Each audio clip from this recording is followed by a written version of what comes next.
Chapter 1. The Antique Shop. Nestled in the heart of a small, forgotten town, there was an antique shop unlike any other. Dusty shelves lined with relics from centuries past filled the dimly lit room, each item holding a story long forgotten. The shop, owned by the enigmatic Mrs. Wren, had an eerie reputation. Locals whispered about the strange occurrences linked to the artifacts within, but none could resist the allure of the past they represented. One rainy afternoon, a man named Jonathan Myers stumbled upon the shop while seeking refuge from the downpour. Jonathan was a collector, fascinated by objects that held a sense of history. As he entered, the smell of old wood and musty leather enveloped him, and a chill ran down his spine. The bell above the door chimed, echoing in the stillness. Mrs. Wren, an elderly woman with piercing blue eyes, appeared from behind the counter. Her gaze seemed to pierce through Jonathan, as if she knew everything about him with a single glance. "Welcome," she said, her voice soft yet unsettling. Jonathan nodded, drawn to a large, ornate mirror at the back of the shop. The frame was intricately carved, depicting scenes of battle and sorrow. The glass, though clear, seemed to ripple as if the reflections it captured were alive. He couldn't take his eyes off it. "Ah, the mirror," Mrs. Wren said, her voice dropping to a near whisper. "It's been here for as long as I can remember. It has a dark history, that one." Jonathan, intrigued, asked, "What's the story behind it?" Mrs. Wren hesitated, her eyes narrowing. "Some stories are better left untold, Mr. Myers, but if you must know, they say it's cursed. The mirror shows more than just your reflection. It reveals your darkest secrets, your deepest fears, and once it has you in its grasp, it never lets go." Jonathan felt a shiver run down his spine, but the mirror's pull was too strong to resist. "How much for it?" Mrs. Wren sighed, as if burdened by the transaction. "For you, Mr. Myers, it's free, but remember, you were warned." Ignoring the warning, Jonathan agreed. He carried the mirror out of the shop and loaded into his car, unaware that this simple act would set in motion a chain of events that would change his life forever. Chapter 2. Reflections of the Past. Back at his home, Jonathan carefully placed the mirror in his living room, admiring its craftsmanship. The mirror seemed to belong there, adding an air of mystery to the room. As the days passed, Jonathan found himself increasingly drawn to it, spending hours staring into its depths. At first, the reflections were ordinary, showing Jonathan and his surroundings as they were. But soon, subtle changes began to appear.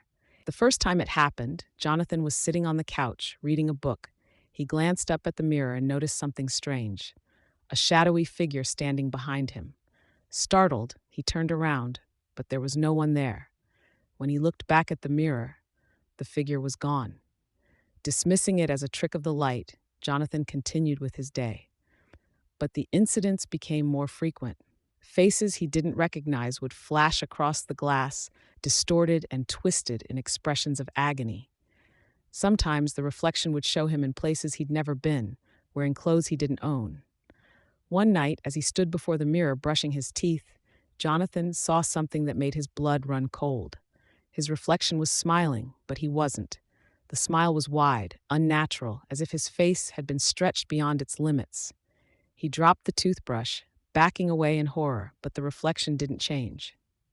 It continued to smile, staring back at him with cold, dead eyes. Desperate for answers, Jonathan scoured the internet for any information on cursed mirrors, but found nothing that matched his experience. He even tried covering the mirror, but it was as if the mirror wouldn't allow it. Every morning, the cloth he draped over it was on the floor, and the mirror stood there, gleaming, as if mocking him. Sleep eluded him as the mirror's influence grew stronger. His dreams were plagued by nightmares, always featuring the mirror in some form. Sometimes it showed him things he didn't want to see: the death of a loved one, a betrayal by a friend. The line between reality and reflection began to blur, and Jonathan's mind started to unravel. Chapter 3. The Haunting Truth. Jonathan's obsession with the mirror consumed him. He stopped going to work, stopped seeing friends, and isolated himself in his home, unable to tear himself away from the mirror. The images it showed him became more vivid, more real, and he began to suspect that the mirror wasn't just reflecting his reality, it was altering it. One evening, after another sleepless night, Jonathan noticed something different in the mirror. The reflection of his living room was the same, except for one detail. The door to the attic was open. Jonathan's heart raced. He hadn't been in the attic for years. It was where he stored old belongings, forgotten memories. Compelled by a force he couldn't explain, Jonathan climbed the creaky stairs to the attic. The air was thick with dust, and the dim light from a single bulb cast eerie shadows on the walls. As he looked around, he felt a strange sense of familiarity, as if he had been here recently, though he knew he hadn't.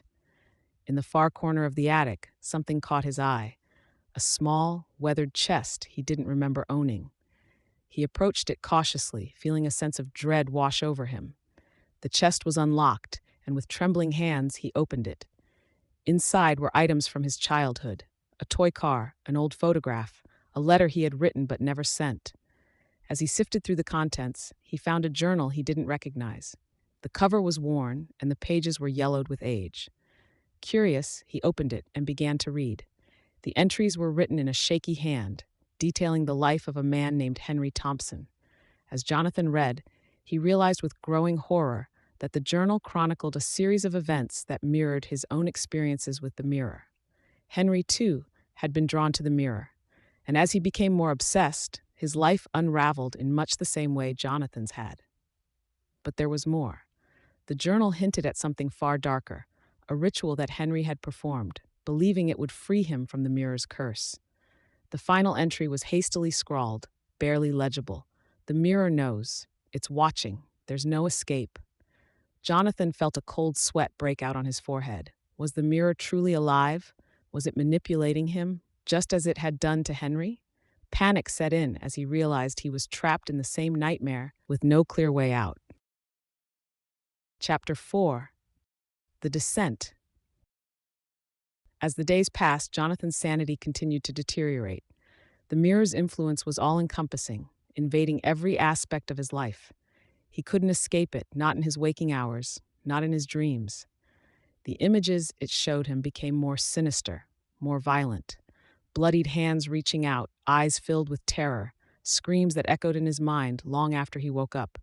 Jonathan knew he had to get rid of the mirror, but every attempt ended in failure. He tried smashing it, but the glass wouldn't break. He tried burning it, but the flames wouldn't touch it. It was as if the mirror was indestructible, bound to him by some malevolent force. Desperate, Jonathan returned to the antique shop to confront Mrs. Wren. But when he arrived, the shop was gone. In its place was an empty lot, overgrown with weeds and brambles. It was as if the shop had never existed.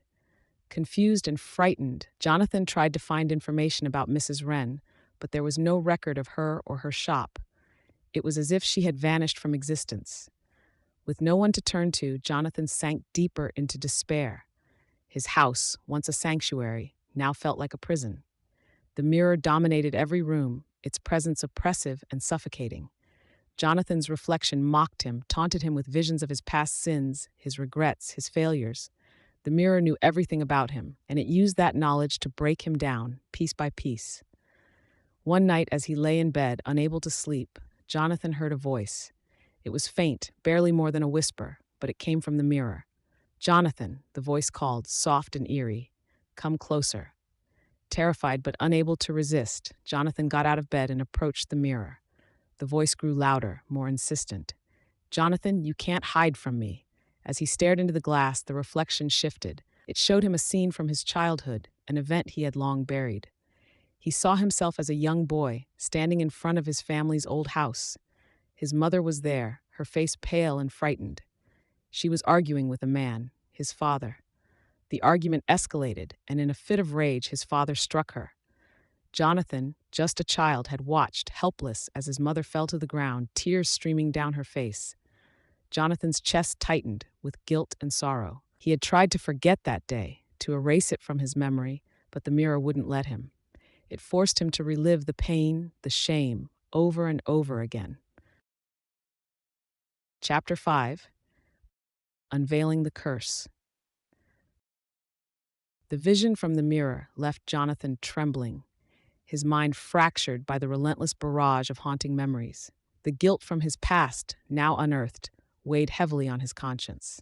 He could feel the mirror's power growing, feeding off his despair. But amidst the darkness, a small glimmer of resolve began to form within him. He knew he had to confront the curse head-on to understand its origin if he had any hope of breaking free. Determined to uncover the truth, Jonathan delved deeper into Henry Thompson's journal. He read and reread the entries, searching for clues, piecing together the fragments of Henry's tortured life. The journal revealed that the mirror had been in Henry's possession for over 2 decades before it claimed his sanity. It had been passed down through generations, each owner succumbing to its influence in turn. The mirror was a vessel, cursed by a malevolent entity that thrived on human suffering. According to the journal, the curse originated centuries ago in a small village where a woman accused of witchcraft had been burned at the stake.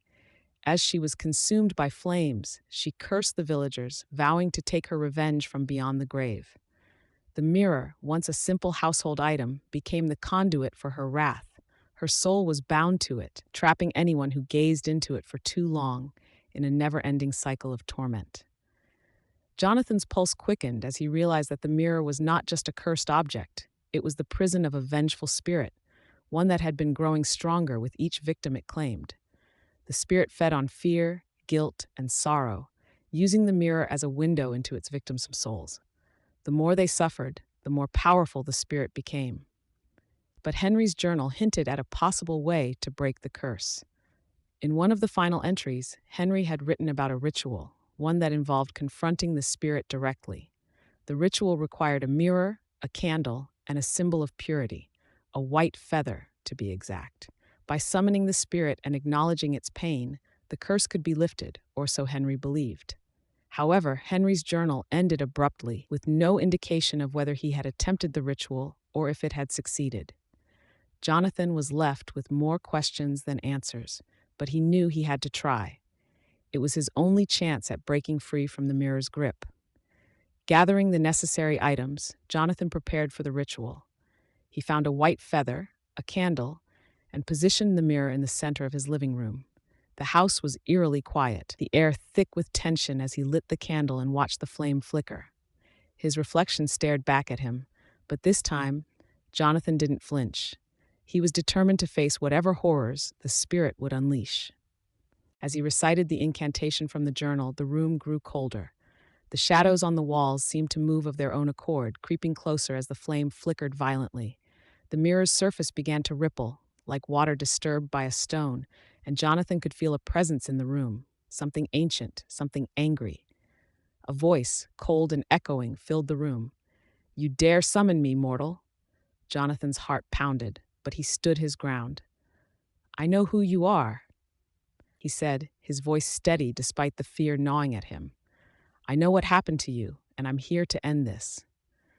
The mirror's surface darkened, and the reflection of the room faded, replaced by a scene from the past. Jonathan saw a woman, bound and surrounded by flames.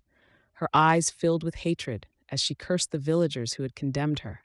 The pain and anger in her voice were palpable, and Jonathan understood that this was the spirit that had been bound to the mirror for centuries. "I see your pain," Jonathan said, his voice trembling, "but you don't have to continue this. The people who wronged you are long gone. You can find peace." The spirit's laughter was hollow, filled with years of suffering. "Peace? There is no peace for the damned. You think you can absolve me of my pain with words? Foolish mortal." The flames in the mirror grew brighter, the woman's face contorted with rage. Jonathan felt the temperature drop further, his breath visible in the frigid air. The spirit's power was overwhelming, and for a moment Jonathan feared he had made a terrible mistake. But then he remembered the feather, the symbol of purity. He held it up to the mirror, the white feather glowing softly in the candlelight. "You're not bound to this pain forever," he said, his voice stronger now. "You have a choice. Let go of the hate and move on." The spirit's laughter faltered, the flames in the mirror flickering. The woman's expression changed, her anger giving way to something else, confusion, perhaps even sorrow. The flames began to die down, and the woman's figure grew faint, her eyes softening as she gazed at the feather. "Peace," she whispered, the word barely audible. The mirror's surface rippled again, and the woman's image faded, leaving only Jonathan's reflection staring back at him. For a moment, everything was still. The candle's flame steadied, and the room returned to its normal temperature. Jonathan's heart raced as he waited, unsure if the ritual had worked, or if the spirit was merely biding its time. But then, the mirror cracked. Just a small fracture at first, but it quickly spread, spidering across the entire surface. With a final shattering sound, the mirror broke into countless pieces, the shards falling to the floor like raindrops. The room was plunged into silence, the curse finally broken. Jonathan collapsed to the floor, overwhelmed by the weight of what had just happened. The mirror, the spirit, the endless nights of torment, it was all over. He had confronted the curse and emerged victorious, but at a cost he could scarcely comprehend. As he stared at the shattered remnants of the mirror, he knew that he would never be the same again. Chapter 6. Shattered Reflections. In the days following the destruction of the mirror, Jonathan felt a profound sense of relief, as if a dark cloud had finally lifted from his life. The oppressive atmosphere that had once permeated his home was gone, replaced by an unfamiliar silence. But the scars left by the ordeal remained, etched into his psyche like the cracks that had splintered the cursed glass.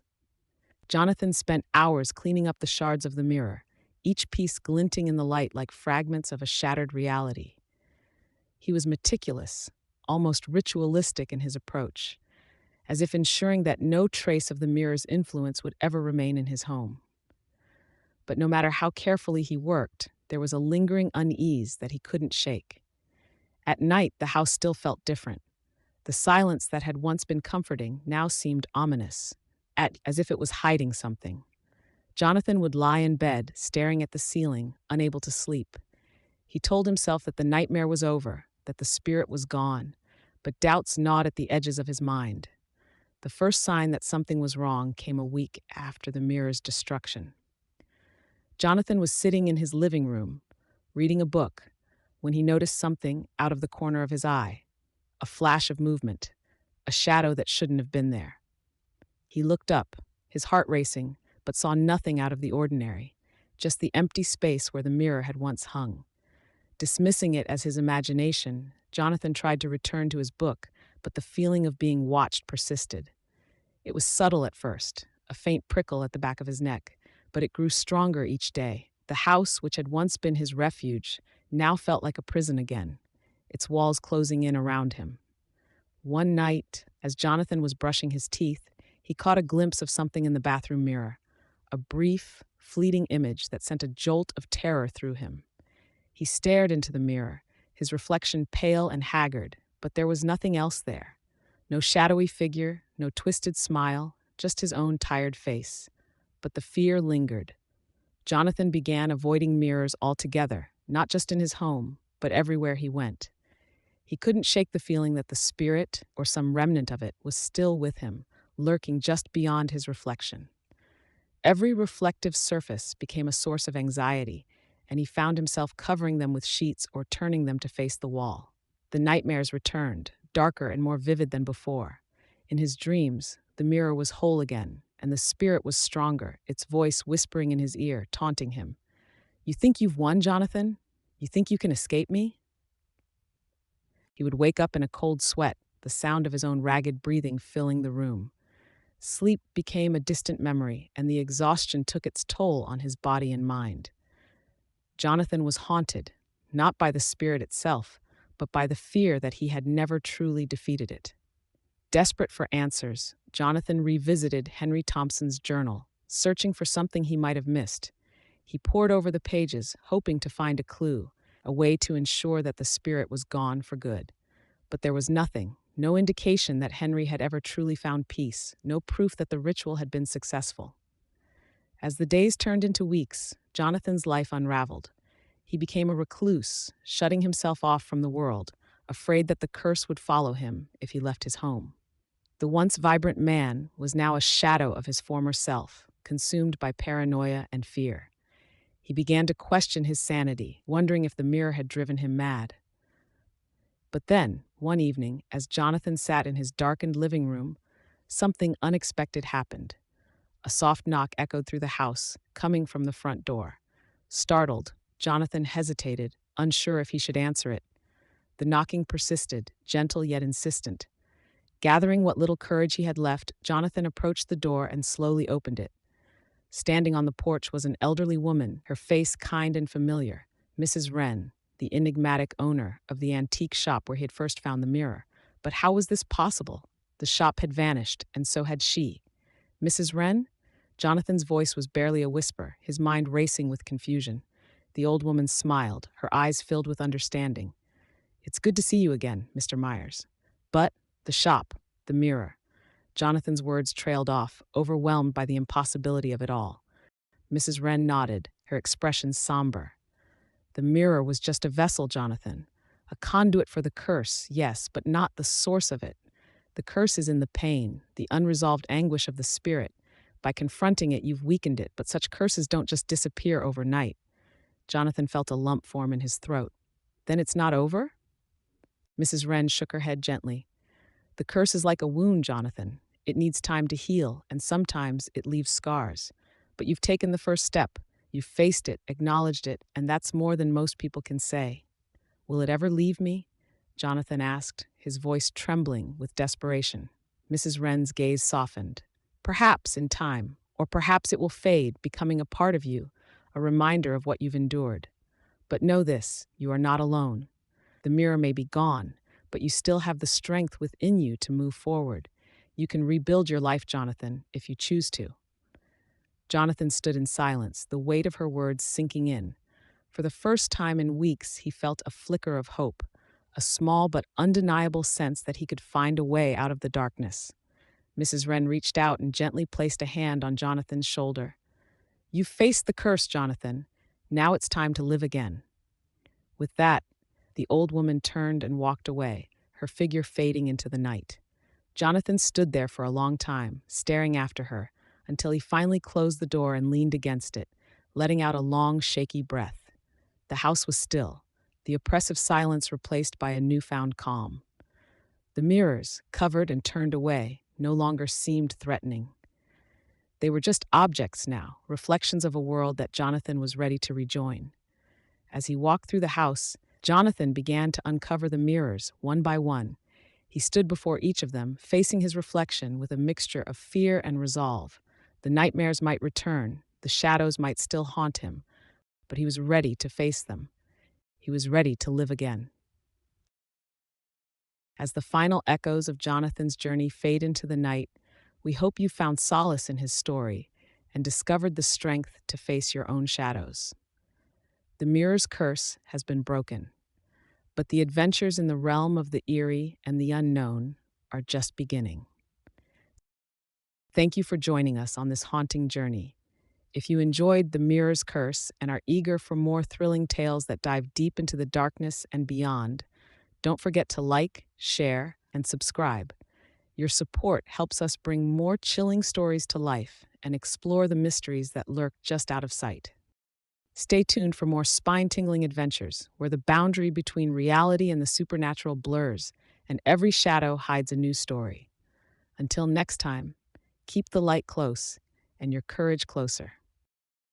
Thank you for listening.